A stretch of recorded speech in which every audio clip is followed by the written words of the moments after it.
4 शब्दावरती चर्चा झाली आणि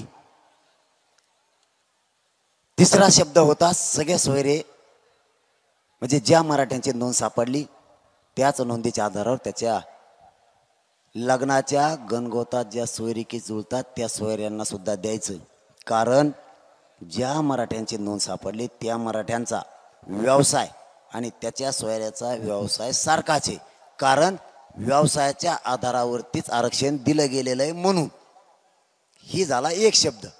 त्यावेळेस आलेले होते मायबापावर 4 जज, न्यायाधीश 4.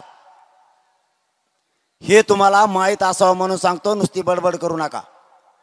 ज्या दिवशी अंतरवालीला 4 जज आले होते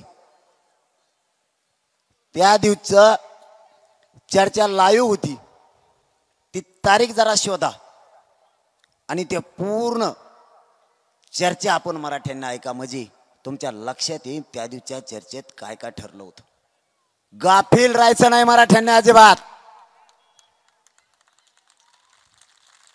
सगळे सोयऱ्यांच्या शब्दावरती 4 न्यायाधीश, आलेले 8-10 मंत्री, भाराभर आलेले आमदार त्यांच्या संघ, खासदार, कायद्याचे आणि घटनेचे अभ्यासक, आरक्षणाचे अभ्यासक, सचिव, हे सगळे लोक, मागासवर्ग आयोगाचे अध्यक्ष, हे व्यासपीठावर बसले आणि सगळे सोयरे या शब्दावरती सगळ्यांना एक मत केलं की ज्या मराठ्यांची नोंद सापडन आणि ज्या मराठ्यांची नोंद सापडत नाही त्या नोंदीच्या आधारावरच या सुद्धा मराठ्याला म्हणजे त्याच्या सोयऱ्याला द्यायचं, या शब्दावर एकमत झालं. पण मला माहित होतं गिरीश महाजन पुढं चालून काहीतरी खोडी करणार आणि तो म्हणलाच सगळे सोयरे टिकत नाही. गिरीश महाजन साहेब, मी तुमच्या पुढचा आहे.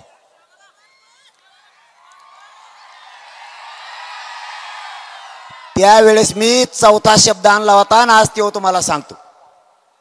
4 शब्दावरती चर्चा झाली होती बीड जिल्ह्यातल्या मराठ्यांनी लक्षात असू द्या. 4था शब्द असा होता, समजा, मी त्यांना असं म्हणलो, समजा मराठ्याच्या नोंदीवर त्याच्या सोयऱ्याला दिलं पण एखादा इसरू राहिला, ए गपरे नेतोय बाहेर तिकडं, तुला जीव चाललेला कळा ना का आमचा कशाला भाटल्यात आहे बहिणी इकडे, त्या सकाळपासून बिचारे उपाशा तापाशा. कधीतरी नातवाला न्याय मिळावा, कधीतरी मराठ्यांच्या जातीवरचा अन्याय कमी व्हावा, कधीतरी आपले लेकर अधिकारी बनावेत, कधीतरी आपल्या दारात लाल दिव्याची गाडी यावी, आपली मुलगी अधिकारी बनावी हे स्वप्न बघतात आणि इतकं तरपडायला लागले तर तुम्ही बॉम्बलायला लागला तिकडं. थोडी थोडी तरी समाजाची तळतळ समजून घ्या. समाजाच्या वेदना किती आहेत, समाज किती संकटातून चाललाय, समाजाचे लेकरं किती त्रास सहन करायला लागलेत. कधी काळी तरी भावनिक व्हा, कधी काळी तरी समाजाचा आणि जातीचा विचार करायचा शिका. त्यावेळेस मला माहित होतं की हे सरकार कोणाचंच नसतं. हे हरामखोर लोक फक्त स्वतःचेच खुर्चीचं बघतात, दुसऱ्याच्या जातीचं यांना काय देणं घेणं नाही. सगळ्या सोयऱ्यांच्या अंमलबजावणीच्या बाबत काहीतरी बोलतीलच.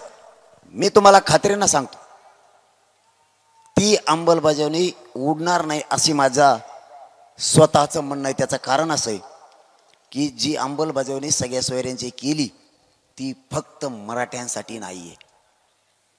ओबीसीतल्या जेवढ्या जाती आहेत तेवढ्या जातीचं जर कोणी राहिलं असलं ओबीसी आरक्षणात तर त्याला त्या सगळ्या सोयऱ्याच्या माध्यमातून आरक्षणात येता येतंय म्हणून ते उडत नाही. हे स्वतः न्यायाधीश म्हणले, कायद्याचे अभ्यासक म्हणले, घटनेचे अभ्यासक म्हणले त्यावेळेस, आणि आरक्षणाचे अभ्यासक सुद्धा म्हणले. तो झाला एक शब्द. बरं उडलं तर उडून दे, गिरीश महाजन साहेब उडलं तर उडून दे, जाऊ दे, काय करतो मग आता, मी आपलं दुसून लढण माझ्या जातीसाठी, काय करतो मग आता. कारण आपण शेती जरी पेरली एकदा मग काय 10 वर्ष पेरायची गरज नाही का, दरवर्षी पेरत लागन ना. एकदा फसेल तर तुमचंच पोरग आहे, मी काय करता मग आता परत लढण भाऊ, काय आता त्याला काय करू, दुसरं तर काही नाही. माझ्याजवळ तर एवढंच आहे फक्त एक, मग रक्त माझा जीव तुमच्यासाठी आणि आपल्या मराठ्यांच्या लेकरासाठी मी पणाला लावू शकतो.